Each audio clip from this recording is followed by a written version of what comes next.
দীর্ঘ 17 বছর কারামুক্তির পর প্রথমবারের মতো নিজ জেলা নেত্রকোনায় সাবেক স্বরাষ্ট্র প্রতিমন্ত্রী লুৎফুজ্জামান বাবর। নেত্রকোনা প্রতিনিধি রুবেল মিয়ার পাঠানো তথ্য ও ভিডিও চিত্রে বিস্তারিত থাকছে প্রতিবেদনে।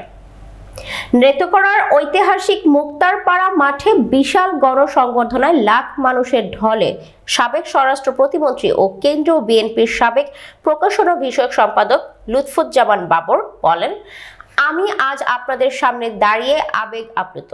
দীর্ঘ 17 বছর কারাগারে কাটিয়ে আমি আবার আপনাদের মাঝে ফিরে এসেছি। আপনাদের ভালোবাসা, দোয়া এবং সমর্থন আমাকে এই দীর্ঘ পথ চলতে শক্তি জুগিয়েছে। আমি আপনাদের প্রতি চিরকৃতজ্ঞ। জালিম খুনি হাসিনা সরকার আমার বিরুদ্ধে মিথ্যা মামলা দিয়েছে, ফাঁসির দণ্ড দিয়েছে, অকথ্য অত্যাচার নির্যাতন চালিয়ে আমাকে দমিয়ে দিতে চেয়েছিল, কিন্তু আমি আপোষ করিনি। মিথ্যা মামলার দীর্ঘ 17 বছর কারাভোগের পর সম্প্রতি সবকটি মামলা থেকে বেকসুর খালাস পেয়ে নিজ জেলায় আগমন উপলক্ষে রোববার 23 ফেব্রুয়ারি আয়োজিত এক অনুষ্ঠানে প্রধান অতিথির বক্তব্যে তিনি এসব কথা বলেন। বাবর বলেন, আমি সর্বদা সত্যের পথে ছিলাম, আছি, থাকবো ইনশাল্লাহ। খুনি হাসিনা সরকার আমার বিরুদ্ধে একের পর এক মিথ্যা মামলা দিয়ে আমাকে জেলে পাঠিয়েছে।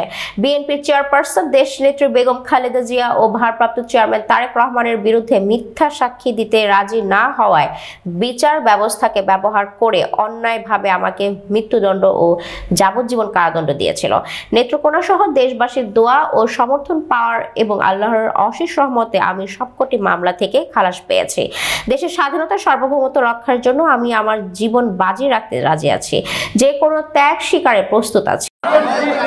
নির্বাচন আসবে, ডিসেম্বর মাসে নির্বাচন দিবে এবং আমি অন্তর্বর্তীকালীন সরকারকে বলবো যত দ্রুত সম্ভব আপনি একটা নির্বাচনের ব্যবস্থা করুন, যার মাধ্যমে জনগণ তাদের ভোট যাকে কিছু তাকে দিতে পারে এবং নতুন গণতান্ত্রিক নির্বাচনী সরকার আসতে পারে।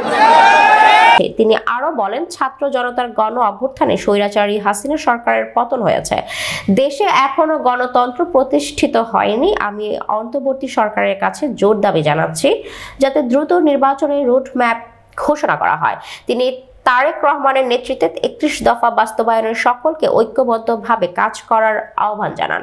নেত্রকোনা জেলা বিএনপির আহ্বায়ক বিশিষ্ট অর্থোপেডিক্স চিকিৎসক অধ্যাপক ডক্টর মোহাম্মদ আনোয়ারুল হক এর সভাপতিত্বে সদস্য সচিব ডক্টর মোহাম্মদ রফিকুল ইসলাম হিলালির সঞ্চালনায় গণসংবর্ধনায় অন্যান্যদের মধ্যে বক্তব্য রাখেন বিএনপির জাতীয় নির্বাহী কমিটির সদস্য অ্যাডভোকেট আরিফা জেসমিন নাহিদ, নেত্রকোনা জেলা বিএনপির সাবেক সভাপতি, সাবেক সংসদ সদস্য বীর মুক্তিযোদ্ধা আশরাফ উদ্দিন, জেলা বিএনপির সাবেক সভাপতি অ্যাডভোকেট নুরুজ্জামান নুরু, জেলা বিএনপির সিনিয়র যুগ্ম আহ্বায়ক অ্যাডভোকেট মাহফুজুল হক, জেলা বিএনপির সাবেক সাধারণ সম্পাদক আলহাজ আবু তাহের তালুকদার, জেলা বিএনপির যুগ্ম আহ্বায়ক মুজিবুর রহমান খান, তাজিজুল ইসলাম ফারাজ সুজাত, এস.এম. মনিরুজ্জামান দুদু, জেলা মুক্তিযোদ্ধা দলের সভাপতি বীর মুক্তিযোদ্ধা আব্দুল মান্নান তালুকদার, জেলা বিএনপির সাবেক সাংগঠনিক সম্পাদক এস.এম. শফিকুল কাদের সুজা ও জেলা কৃষক দলের সভাপতি মোহাম্মদ সালাউদ্দিন মিল্কি খান সহ অঙ্গ সহযোগী সংগঠনের নেতৃবৃন্দ।